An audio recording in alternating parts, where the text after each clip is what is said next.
الحمد لله رب العالمين والصلاة والسلام على سيد الأنبياء والمرسلين محمد وعلى آله وأصحابه أجمعين اما بعد۔ میرے عزیز دوستوں اور بھائیوں، عربی زبان کی فضیلت کے لیے یہی کافی ہے کہ قرآن کو عربی زبان میں نازل کیا گیا ہے، اور اس کی تشریح اور وضاحت کے لیے جس نبی کو بھیجا گیا وہ نبی بھی عربی تھے۔ دین کا بنیادی سرچشمہ یعنی قرآن و حدیث کو سمجھنے کے لیے عربی زبان کا جاننا بہت ضروری ہے۔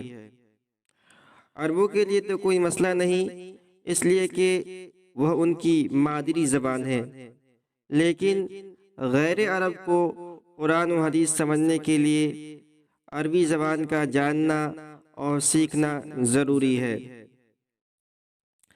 عربی زبان ایک جامع اور ہمہگیر زبان ہے جس کو سیکھنے کے لیے محنت، لگن کے ساتھ ساتھ وقت کی بھی ضرورت ہے۔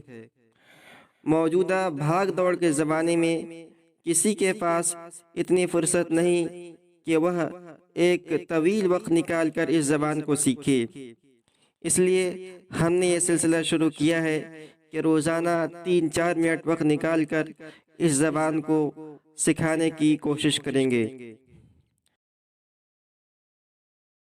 اور اس کے لیے ہم نے جس کتاب کا انتخاب کیا ہے وہ بہت ہی مفید اور جامع کتاب ہے۔ اس کتاب کا نام ہے عربی انگلش اردو بول چال، اور اس کتاب میں تقریباً زندگی کے تمام شعبے سے تعلق رکھنے والے مفردات، مرکبات اور جملوں کو مناسب عنوان کے تحت جمع کر دیا گیا ہے۔ کتاب کے مصنف کا نام ہے مولانا بدرالزماں قاسمی کیرانوی، اور یہ بہت ہی اہم اور مفید کتاب ہے، اور اس کا اندازہ آپ اس طرح لگا سکتے ہیں کہ اس کی آپ فہرست دیکھیں۔ فہرست کے اندر انہوں نے جو عنوان لگایا ہے، عنوان قائم کیا ہے، سب سے پہلے ہے اللقاء یعنی ملاقات۔ آدمی جب اپنے کسی دوست سے، کسی عزیز و اقارب سے ملاقات کرتا ہے تو اس وقت عربی زبان میں اپنے مافی ضمیر کو کیسے ادا کرے۔ اسی طرح عنوان ہے التعارف، یعنی آدمی جب کسی نئے آدمی سے ملے تو اپنا تعارف کیسے کروائے۔ اس کے بعد ہے التعلیم، یعنی تعلیم و تعلم سے تعلق رکھنے والے الفاظ کیا ہیں۔ اس کے بعد ہے التعلم فی المدرسۃ، مدرسے میں پڑھنا۔ ہم مدرسے کے اندر جاتے ہیں، اسکول کے اندر جاتے ہیں، وہاں مختلف چیزیں ہوتی ہیں، کتاب ہے، قلم ہے، ڈیسک ہے، اور اس طرح سے جو تعلق رکھنے والے الفاظ ہیں، مفرد الفاظ کیا ہے، پھر ان کو مرکب انداز میں کیسے پیش کرنا ہے، یا ہمیں ڈاکٹر کے پاس جانا ہے، یا ہمیں کہیں کسی آفس میں جانا ہے، ہاسپٹل میں جانا ہے، ہوائی جہاز میں سفر کرنا ہے، یا ٹیکسی ڈرائیور کے ساتھ ہمیں گفتگو کرنی ہے، کوئی عربی ٹیکسی ڈرائیور ہے۔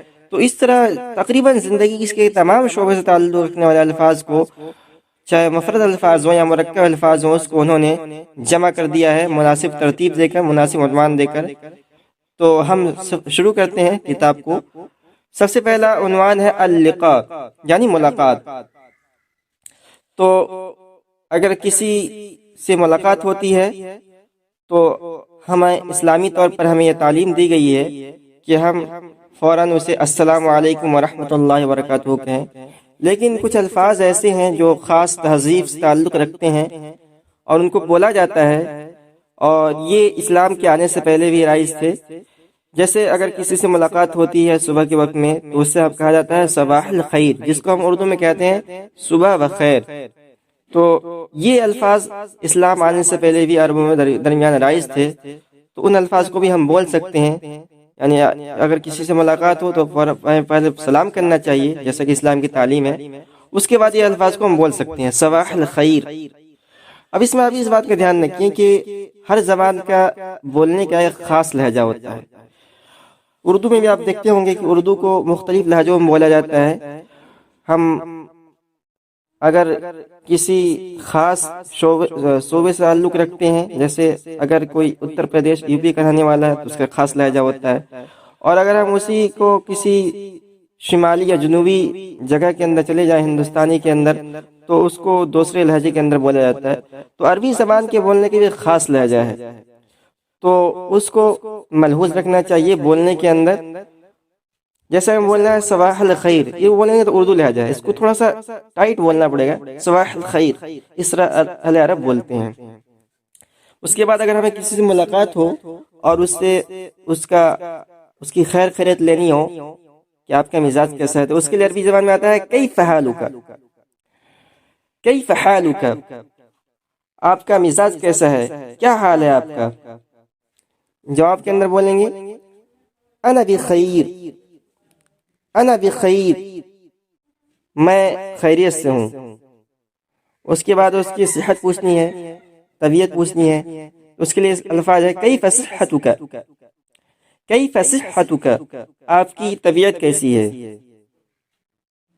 جواب کے اندر ہم بولیں گے صحتی جیدہ، صحتی جیدۃ، میری طبیعت ٹھیک ہے۔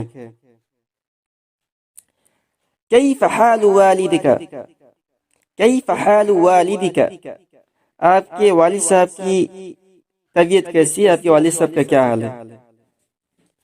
جواب ہے والدی بخیر، والدی بخیر، میرے والد صاحب بخیر ہیں۔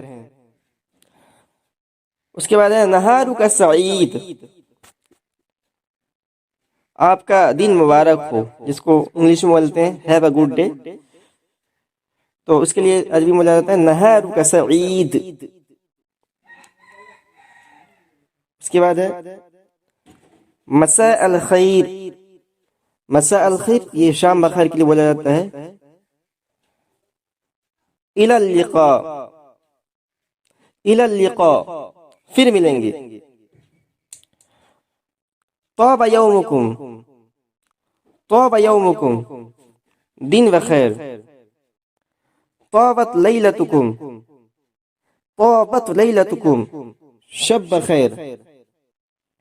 اہلا وسہلا مرحبا، اسی کو ہمیں خوش آمدید کرنا ہے، کوئی ہمارے گھر میں آیا مہمان تو اس کو اردو میں کہتے ہیں خوش آمدید، اسی ویلکم بولتے ہیں، تو اس کو عربی میں تعبیر کرتے ہیں اہلا وسہلا مرحبا۔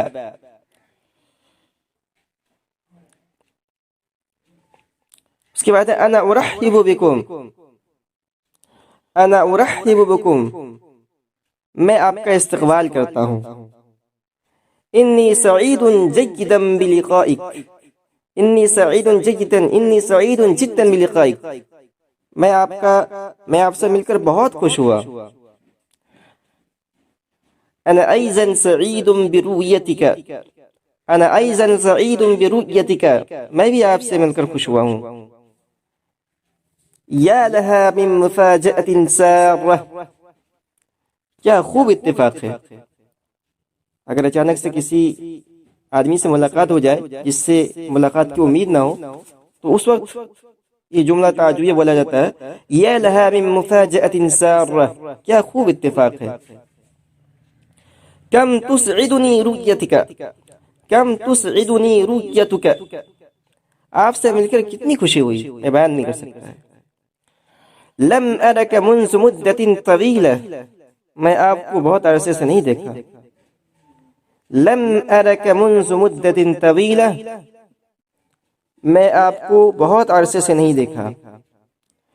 لقد افتقدتک کثیرا، لقد افتقدتک کثیرا، میں نے آپ کی بہت کمی محسوس کی۔ لقد افتقدتک کثیرا، میں نے آپ کی کمی بہت محسوس کی۔ لقد اشتقت حقا الى رؤیتک، واقعی آپ سے ملنے کی بڑی خواہش تھی۔ لقد اشتقت حقا الى رؤیتک، واقعی آپ سے ملنے کی بڑی خواہش تھی۔